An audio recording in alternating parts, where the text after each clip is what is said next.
Hi everyone, first and second year students, those who are going to write your board exams. I'm wishing you all the best. Every student should write nicely or scoring good marks. Okay, first year paper explain చేశాను. Examination paper ఎలా రాయాలో వాళ్ళకు explain చేశాను. మీకు కూడా నాకు వీలైనంత మీకు సెకండ్ ఇయర్ పేపర్ని కూడా ఎగ్జామ్ పేపర్ని ఎలా రాయాలి, ఏ బిట్స్ బాగా రాయాలని ఎక్స్ప్లెయిన్ చేయడానికి ప్రయత్నిస్తాను. ఓకేనా? సో ఇంగ్లీష్ సెకండ్ ఇయర్ వాళ్ళు సెక్షన్ ఏలో first prose, second poetry, third short స్టోరీస్లో ప్రతి దాంట్లో రెండేసి క్వశ్చన్స్కు ఆన్సర్స్ రాస్తూ ఉంటారు. సెక్షన్ ఏ డౌట్ లేదు, వాటిని ప్రాక్టీస్ చేస్తారు, రాస్తారు. సెక్షన్ బి కూడా question number section below fourth seen passage ఉంటుంది. సీన్ ప్యాసేజ్ షార్ట్ స్టోరీస్ నుంచి ఇవ్వడం జరుగుతుంది. వాటిని కూడా సీన్ ప్యాసేజెస్ కొద్దిగా ప్రాక్టీస్ చేస్తే అన్నీ రాయగలుగుతారు. సో అక్కడ మీకు ఎనీ 4 అంటాడు కాబట్టి 6 క్వశ్చన్స్ అటెంప్ట్ చేస్తే ఒకవేళ maybe go wrong 2 and you are getting 4 marks. 4 అయితే రైట్ అవుతాయి కదా. అదేవిధంగా అన్సీన్ ప్యాసేజ్ కూడా ఫాలో కండి, ఈజీగానే రాయగలుగుతారు.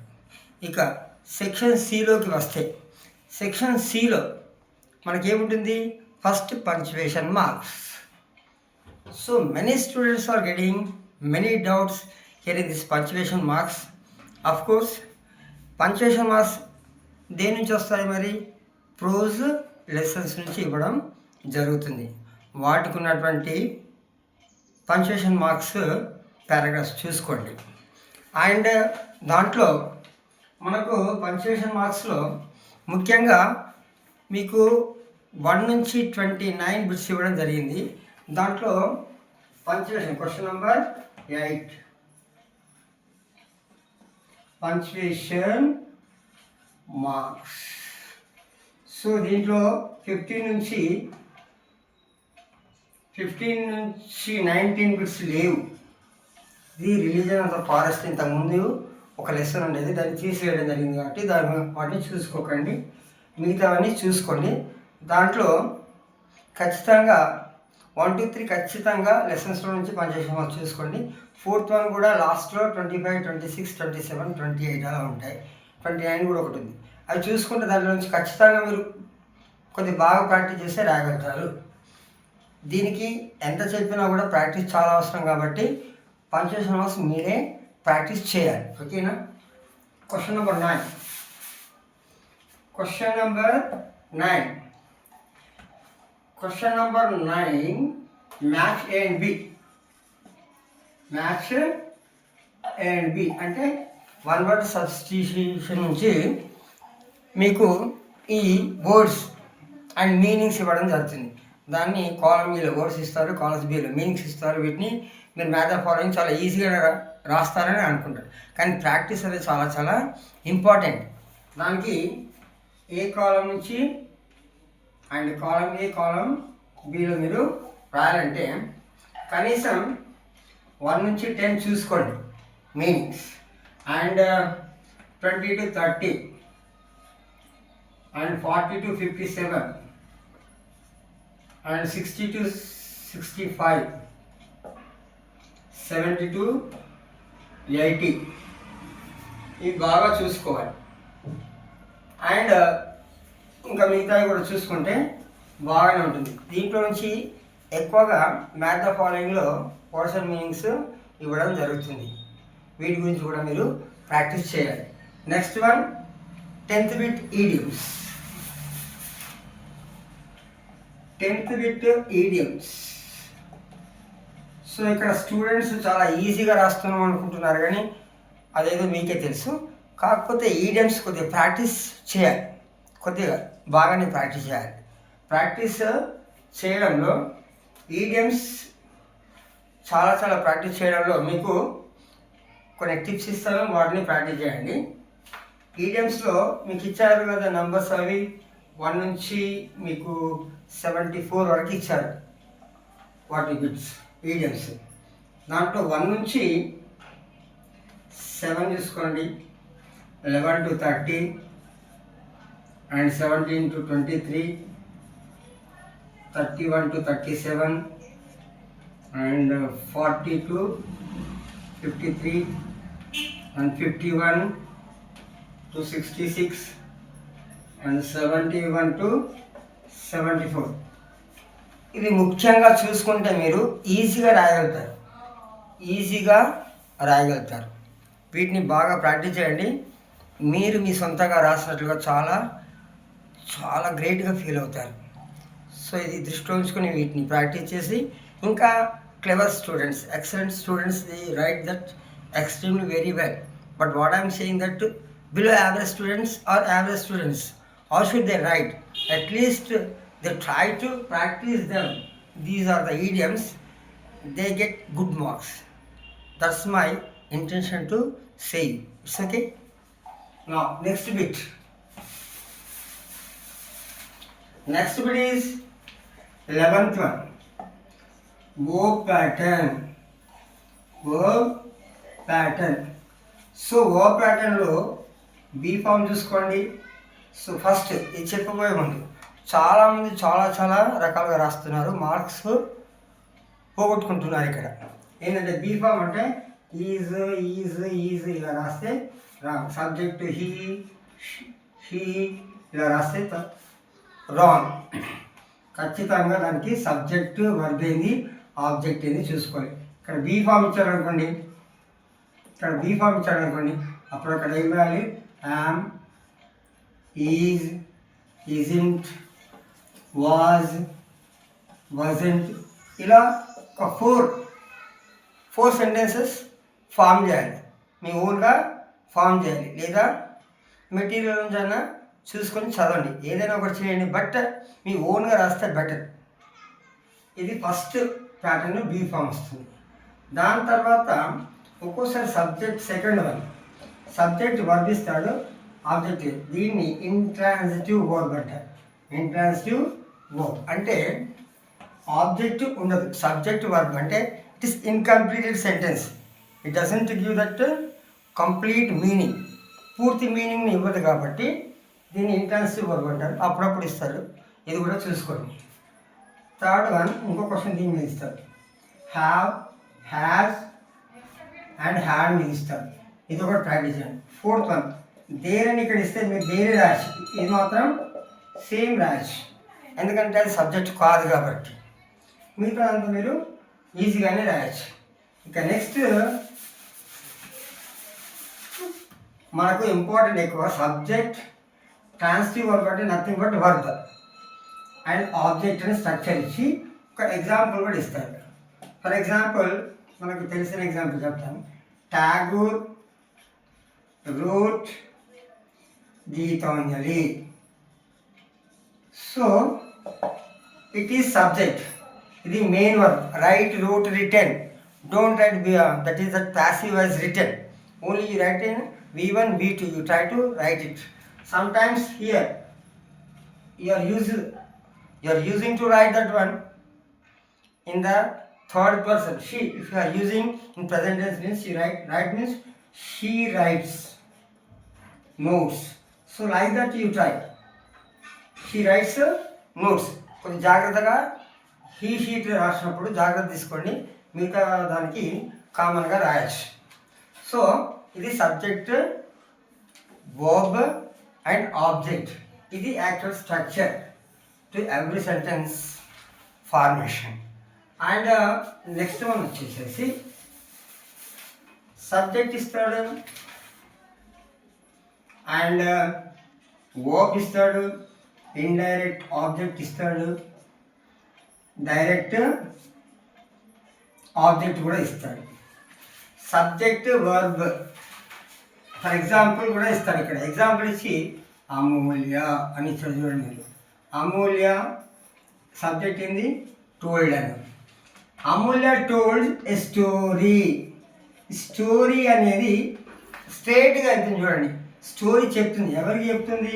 ఇక్కడ ఇది డైరెక్ట్ ఆబ్జెక్ట్ థింగ్స్ మాత్రమే యూజ్ చేస్తాం. Things, two things, whatever things or places or persons, but mostly giving that only things only. ఇది direct object.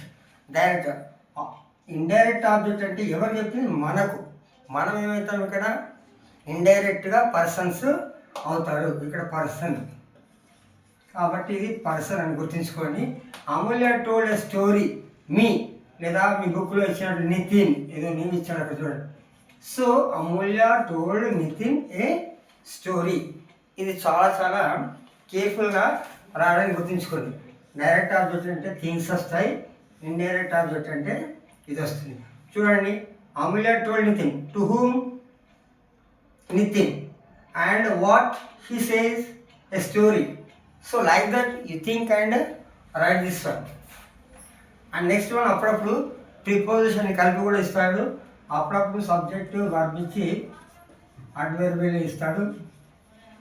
And next one complement ఇస్తాడు. ఇవి కూడా సేమ్ ప్యాటర్న్లోనే ఉంటాయి. మీరు ఏమి కన్ఫ్యూజన్ కాకుండా రాయడానికి ట్రై చేయండి. కొద్దిగా ప్రాక్టీస్ చేస్తే ఈజీగా రాయగలుగుతారని నేను అనుకుంటున్నాను. ఓకేనా? వర్క్ ప్యాటర్న్ ఏం కన్ఫ్యూజన్ కాకుండా 6 సెంటెన్సెస్ రాయండి. దాంట్లో 4 రైట్ అయితే 4 మార్క్స్ వస్తాయి. 6 రైట్ అయినా కూడా మీకు 4 మార్క్సే వస్తాయి. ఇక next question number 12. Question number 12, bank forms. ఈ బ్యాంక్ ఫార్మ్స్ గురించి పెద్ద కన్ఫ్యూజన్ చెప్పాల్సిన అవసరం లేదు, మీరు రాయగలుగుతారు. Deposit and withdraw and DD form, demand draft. ఈ ఫార్మ్సే కాకుండా వేరే క్వశ్చన్స్ అప్పుడప్పుడు ఇస్తారు. కానీ ముఖ్యంగా ఎప్పుడైనా పేపర్లో చూసుకుంటుంటే మనకు ఈ డిపాజిట్ ఫామ్, విత్డ్రా ఫామ్ ఇవే కనిపిస్తున్నాయి, డీడీ ఫామ్. సో దీనికి చాలామంది స్టూడెంట్స్ ఏం చేస్తున్నారంటే దానికి ఒక డయాగ్రామ్ గీస్తున్నారు. అక్కడ ఇచ్చినటువంటి ఫామ్ ఇక్కడ రాసి ఎస్బీఐ అని రాసి ఇలా ఆ నెంబర్స్ రాస్తున్నారు. It is wrong method.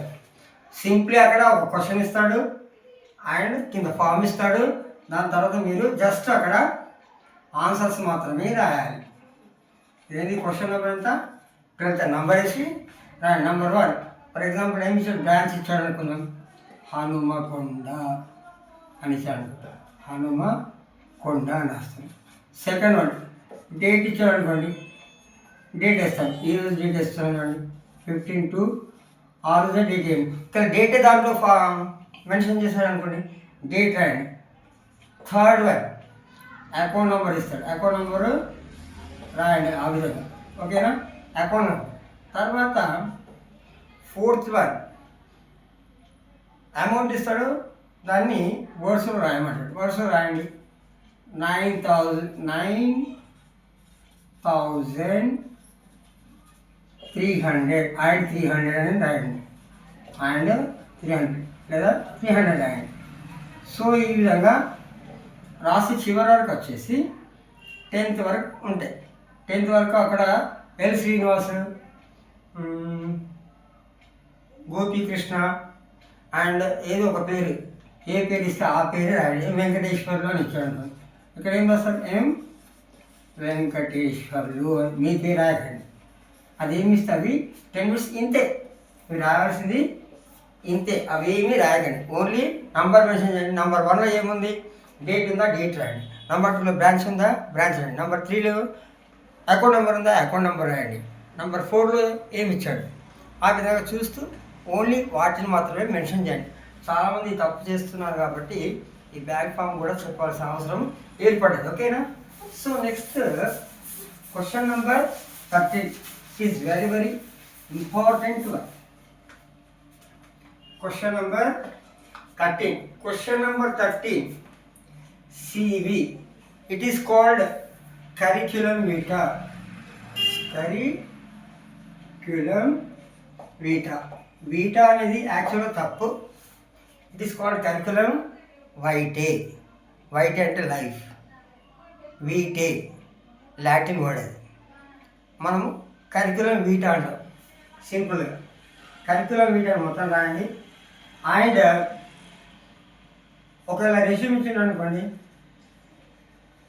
రెజ్యూమ్ని బ్రాకెట్లో పెట్టండి. మీకు CV రాసి కూడా రెజ్యూమ్కు అప్లై చేసుకోవచ్చు. కానీ రెజ్యూమ్ ఫార్మాట్ తెలిసిన వాళ్ళు రెజ్యూమ్ రాయండి. సివి చాలా ఈజీగా ఉంటుంది కాబట్టి సివి రాయడానికి ట్రై చేయండి. ఫస్ట్ హెడ్డింగ్ రాసి తర్వాత applying for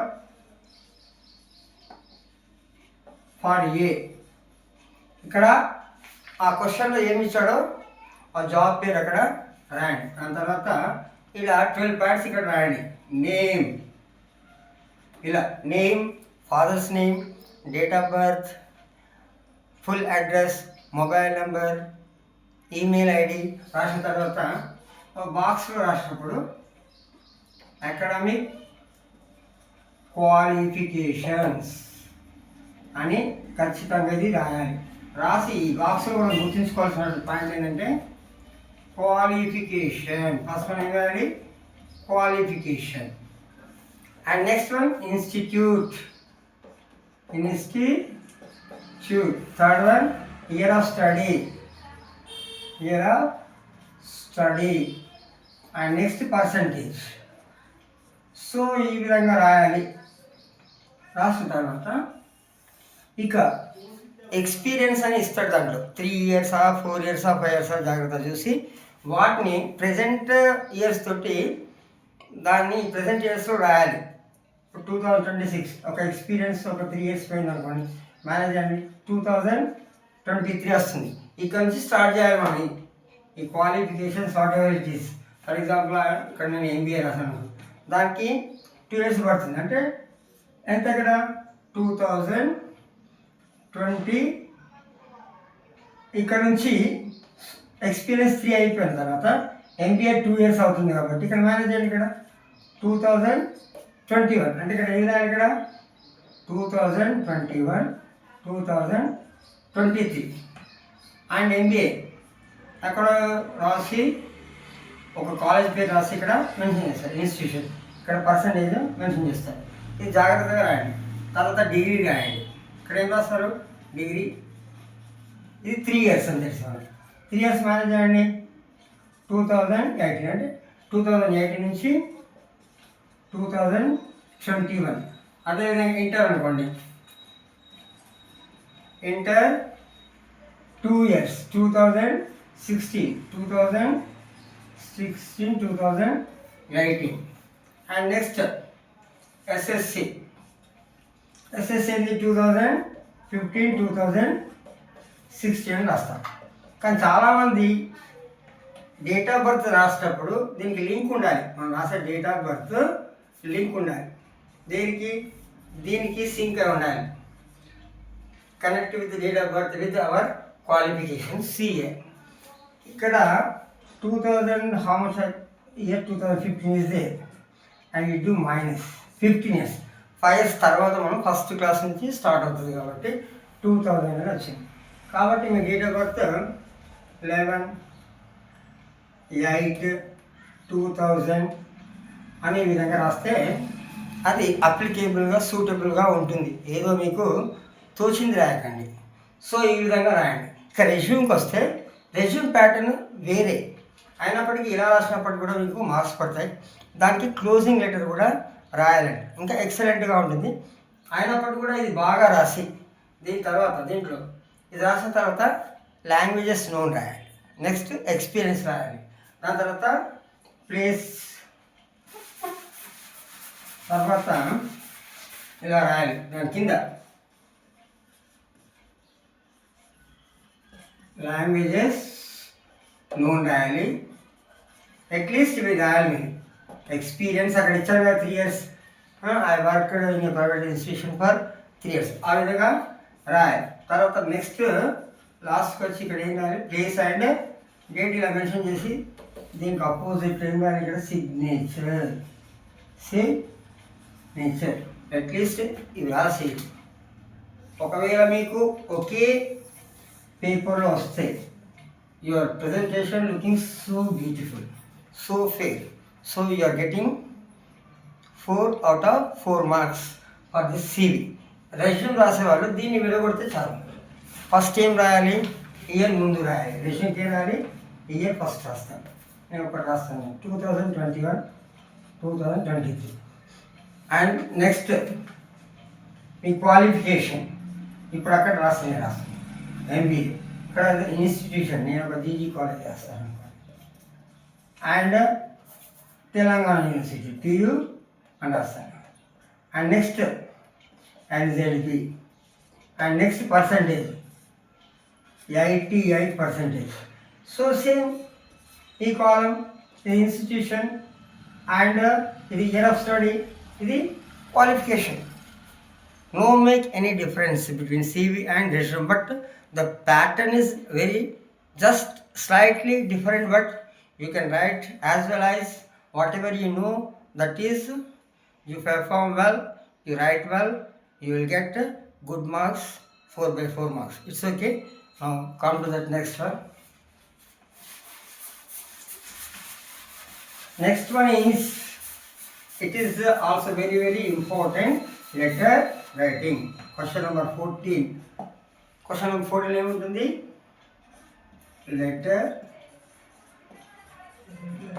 Letter writing.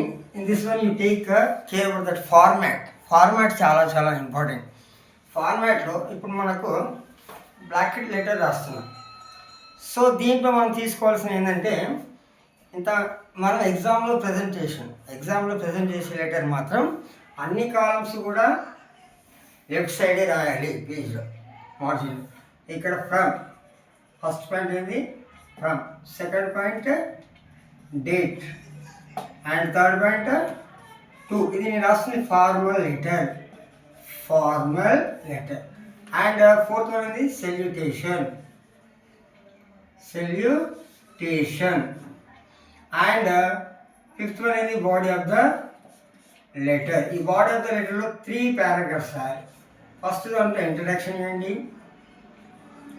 And next దాంట్లో సబ్జెక్ట్ ఇవ్వండి, థర్డ్లో కన్క్లూజన్ చేయండి అండ్ లాస్ట్లో 6th ఏం రాస్తుంది కాంప్లిమెంటరీ క్లోజ్. థ్యాంకింగ్ యూ రాయండి and 7th one yours obediently. ఇది ఫార్మల్ లెటర్స్ పక్క 4కు 4 మార్క్స్ రావడం జరుగుతుంది. ఇన్ఫార్మల్ రాస్తారు, ఇష్టం వచ్చినట్టుగా రాస్తారు, కాకపోతే కొద్దిగా జాగ్రత్తగా రాయడానికి ట్రై చేయండి. దీంట్లో ఒకటి 2 తీసేయండి. 2 కాలం ఎక్కడికి వస్తుందంటే 7th కాలం దగ్గరికి వస్తుంది. ఇక్కడ ఏమవుతుంది, ఇక్కడ ఈ థ్యాంక్ యూ కాస్త కన్వే అని రాయండి అంతే. Convey my best wishes to our family members అలా రాయండి. రాసిన తర్వాత ఇదేంటి same from and to and third one is coming that dear, fourth one is coming that body of the letter, fifth one is coming that convey and 6th one is coming that fifth and sixth one is the yours lovingly. ఇక్కడ apostrophe పెట్టకండి, ఇక్కడ apostrophe పెడితే marks పోతాయి, ఇలా పెట్టకండి. Don't keep like that, you lose your mark. Okay, yours lovingly friend son what ever you right, ఇక్కడ name రాయండి. Next ఏం రాస్తారు, ఇక్కడ 2 అడ్రస్ ఇక్కడ వస్తుంది.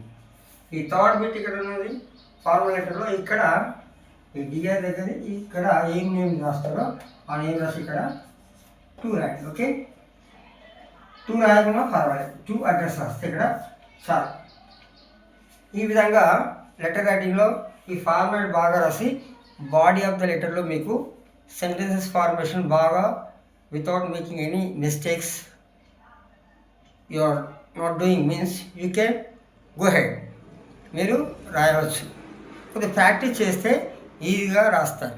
కాబట్టి 3 పారాగ్రాఫ్స్ విడగొట్టి రాస్తే ఇంకా బాగుంటుంది. ప్యాసేజ్ రూపంలో కాకుండా 3 పారాగ్రాఫ్స్ విడగొట్టి రాసి లెటర్ రైటింగ్లో చివరికి ఏమేమి కావాల్సి ఏ విధంగా రాయాలన్నా, ఫార్మల్ లెటర్కు ఏం పాటించాలి కండిషన్స్ నియమాలు, ఇన్ఫార్మల్ లెటర్కు ఏం కండిషన్స్ పాటించాలనేది గుర్తుంచుకుంటే చాలు. ఓకే, ఇక next one question. Next one is 15th one, note making. ఈ నోట్ మేకింగ్లో ప్యాసేజెస్ ఇవ్వడం జరుగుతుంది. 1 to 8 ప్యాసేజెస్ ఉన్నాయి. దాంట్లో 1 to 8 ప్యాసేజెస్లో మీకు కొన్ని ఎగ్జాంపుల్స్ కూడా ఇవ్వడం జరిగింది. టెక్స్ట్ బుక్ గురించి చెప్తున్నాను. మెటీరియల్ చాలా ఇవ్వడం జరుగుతుంది. కాకపోతే ఇక్కడ మీరు జస్ట్ జాగ్రత్తగా పారాగ్రాఫ్లో ఉన్నటువంటి స్టడీ చేసి ఖచ్చితంగా టైటిల్ రాయాలి. Title should and must 1 mark వస్తుంది. టైటిల్ రాయకపోతే 1 మార్క్ మీరు లూజ్ అవుతారు, పోగొట్టుకుంటారు. ఈ విధంగా ఇది 3 మెథడ్స్లో రాస్తాం. అనలిటికల్ మెథడ్ ఒకటి, second one heading sub heading రూపంలో రాస్తాము, థర్డ్ వన్ ఇంపార్టెంట్ పాయింట్స్ రూపంలో రాస్తాం. చాలామంది స్టూడెంట్స్ రాకపోతే 1 2 3 4 5 6 పాయింట్స్ రాయాలి. దాంట్లోకి ఇంపార్టెంట్ పాయింట్ తీసుకొని మీ ఓన్ చేసుకొని మీరు ఓన్గా రాయడానికి ప్రయత్నించండి. లేకపోతే దాంట్లో నుంచి తీసుకొని అట్లీస్ట్ 6 పాయింట్స్ రాస్తే మీకు 3 మార్క్స్ అన్న రావడానికి ఛాన్సెస్ ఉన్నాయి. ఇది పాటిస్తే చాలు. మీ నోట్ మేకింగ్ చాలా ఈవెన్ 3rd స్టాండర్డ్ స్టూడెంట్ కూడా రాయగలరు. ఇది మీరు రాయగలరని నేను అనుకుంటున్నాను, ఆశిస్తున్నాను. ఓకేనా? Next 16th question is also very very important. చూడడానికి చాలా ఈజీగా కనిపిస్తుంది, స్ట్రెస్ మార్కింగ్. కానీ స్టూడెంట్స్ చాలా కష్టపడుతూ ఉంటారు ఇది రాయడానికి. స్ట్రెస్ మార్కింగ్ ఎక్కడ స్ట్రెచ్ చేయాలి, ఏం స్ట్రెచ్ చేయాలని కష్టపడుతుంటారు. అయితే మీకు దీంట్లో 1 నుంచి 5 రూల్స్ ఇవ్వడం జరిగింది. ఆ రూల్స్ని ప్రాక్టీస్ చేస్తే మనము ఈజీగా రాయగలుగుతాం. ఆ రూల్స్ ప్రాక్టీస్ చేస్తూ వాటి ఉన్నటువంటి కండిషన్ తెలుసుకోవాలి. ఫర్ ఎగ్జాంపుల్ ఇక్కడ ఎలోన్ అని ఇచ్చాను. ఇక్కడ సౌండ్ ఎక్కడైతే వీక్ ప్రిఫిక్స్ ఉందనుకో అది పలకడం లేదు, కాబట్టి సౌండ్ రాని దగ్గర ఎక్కడైతే ఎంపాసిట్ చేస్తున్నాం, సౌండ్ని పెంచుతున్నాము, హైర్ సౌండ్ వస్తుందో అక్కడ మనం స్ట్రెస్ మార్క్ని it falls on that stress mark of the letter and above the letter. You see alone become అని రాసాను, బికమ్. సో ఇక్కడ స్ట్రెస్ మార్క్ వస్తుంది. కంటిన్యూ రాశాను, కంటిన్యూ. సో ఈ విధంగా రాస్తాం. కొన్ని partial and practical write, practical. So practical ఇది అడ్జెక్టివ్ ఫామ్ వస్తుంది కాబట్టి ఈ విధంగా మార్క్స్ చేయడానికి. చాలా ఎగ్జామ్లో మనకు బయాలజీ అని ఇస్తున్నాడు, బయాలజీ జువాలజీ. ఇక్కడ ఓలోజీ వచ్చింది, ఇది సఫిక్స్లో వచ్చింది కాబట్టి ఇక్కడ ఈ ఓని కానీ దీని కానీ కలుపుకున్నాడు. మనకు అప్పుడప్పుడు గ్రామర్, ఈ డబల్ కలెక్టర్ ఇలాంటి వస్తే మధ్యలో పెట్టినది ఆఫీసర్ సరిపోతుంది. ఈజీగా మనం మార్క్ గెయిన్ చేయవచ్చు. కొన్ని మనకు సింపుల్గా వస్తాయి ఇలాంటి వచ్చాయి. ఇప్పుడు ఫ్లై అని రాస్తాం ఈ విధంగా. అంతేకాకుండా ఇంకా కొన్ని ఎగ్జామ్లో ఇలాంటివి కూడా ఇస్తుండ్రు. స్కాలర్ కన్ఫ్యూజ్ చేయడానికి స్కాలర్ చాలామంది ఇలా రాశారు, ఇట్ ఈస్ రాంగ్. స్కాలర్ ఎక్కడ beginning of the word, in a word beginning of the letter it should be taken that stress mark they. ఆ విధంగా రాయడానికి ట్రై చేయండి. జూలై ఉంది చూడడానికి సింపుల్గా ఉంది కదా, మరి ఇదేమవుతుంది? July today hotel really like that it is coming. So ఇలా మనం ప్రాక్టీస్ చేయాలి. ఇంకా దీని మీద కూడా ఇస్తున్నాను ఏంటంటే సింబలైజ్. ఇలా ఇచ్చి సింబలైజ్ చూడడానికి చాలా పెద్దగా ఉంది, ఇక్కడ వస్తుంది. గెజిట్ ఇది చూడండి, గెజిట్ సౌండ్ ఇక్కడ పెంచుతున్నాం. నంబర్స్ ఇస్తారు అప్పుడప్పుడు 20 అన్నాం అనుకోండి, స్టార్టింగ్ వస్తుంది 18 అన్నాను అనుకోండి, ఈ ఇక్కడ వస్తుంది ఇంజనీర్, కెరీర్. సో ఈ విధంగా స్ట్రెస్ మార్క్స్ రాయడానికి ట్రై చేస్తే మీకు ఈజీగా మార్క్స్ స్కోర్ అవుతాయి. కన్ఫ్యూజన్ అనేది ఏమీ ఉండదు. అండ్ నెక్స్ట్ ఇది కూడా ఒకటి మర్చిపోయాను, ఎంప్లాయీ. ఈ క్వశ్చన్ మీద కూడా ఇస్తున్నాను. Employee. So here you right like this, you will get employee. So trainee, employee, like this words also giving in your examination. Don't get confusion about the stress mark. Don't as you wish to, as you keep it, You just think and write properly, mark the stress mark properly. Isn't it? It's okay. Now, it is the last bit. Dialogue writing. 17th one is a dialogue writing. So, dialogue writing గురించి ఎక్కువ చెప్పాల్సిన అవసరం లేదు. దీంట్లో కూడా 2 letters ఇస్తాడు, choice ఉంది మీకు, ఫార్మల్, ఇన్ఫార్మల్. దీంట్లో కూడా మనము ఫాలో అవ్వాల్సింది ఫార్మల్ అంటే గుడ్ మార్నింగ్, ఇలాంటి గుడ్ మార్నింగ్ అంటే రెస్పెక్ట్ ఇవ్వాలి, respective letter formal, irrespective letter informal. Good morning sir అని అన్నాను. మీ ఫ్రెండ్ కలిసిన అక్కడ హాయ్ అని రాసి అలా రాస్తాం. కాబట్టి ఇది కూడా 3 పార్ట్స్లో డివైడ్ చేసుకోవచ్చు. ఫస్ట్ విచ్ డేడ్, ఇది introduction, subject and next conclusion. 3 పార్ట్స్లో ఒక 1 to 8 లైన్స్లో కంప్లీట్ చేసి 10 lines, at least 8 to last 10 lines ఇస్తాను. ఇంకా దానికంటే ఎక్కువ రాస్తున్నారంటే మీరు ఎక్స్టెండ్ చేస్తున్నారంటే దాంట్లో మ్యాటర్ లేదండి, మార్క్స్ తగ్గిపోవడానికి అవకాశం ఉంది. కాబట్టి ఈ విధంగా 8th నుంచి 17th బిట్ వరకు సెక్షన్ సిలో ఉన్నటువంటి అన్ని క్వశ్చన్స్ని జాగ్రత్తగా అటెంప్ట్ చేస్తే అండ్ మీకు మార్క్స్ పెరగడానికి చాలా వీలుంటుంది. ఇంకో విషయం, మీరు క్వశ్చన్ ఆన్సర్స్ రాసేటప్పుడు ఎక్కడైనా మీ ఓన్గా మెసేజెస్ ఇవ్వడం కానీ ఆన్సర్కు లాస్ట్లో అలా రాస్తే ఇంకా మీకు ఎగ్జాక్ట్ మార్కులు అంటే 80కి 78 మార్క్స్ ఖచ్చితంగా రావడానికి అవకాశం ఉంది. మీరు రాస్తారని సెకండ్ ఇయర్ స్టూడెంట్స్ అందరూ బాగా ఎగ్జామ్ రాసి 78 సమ్టైమ్స్ 79 మార్క్స్ కూడా తెచ్చుకోవాలని ఆశిస్తూ ఆల్ ద బెస్ట్.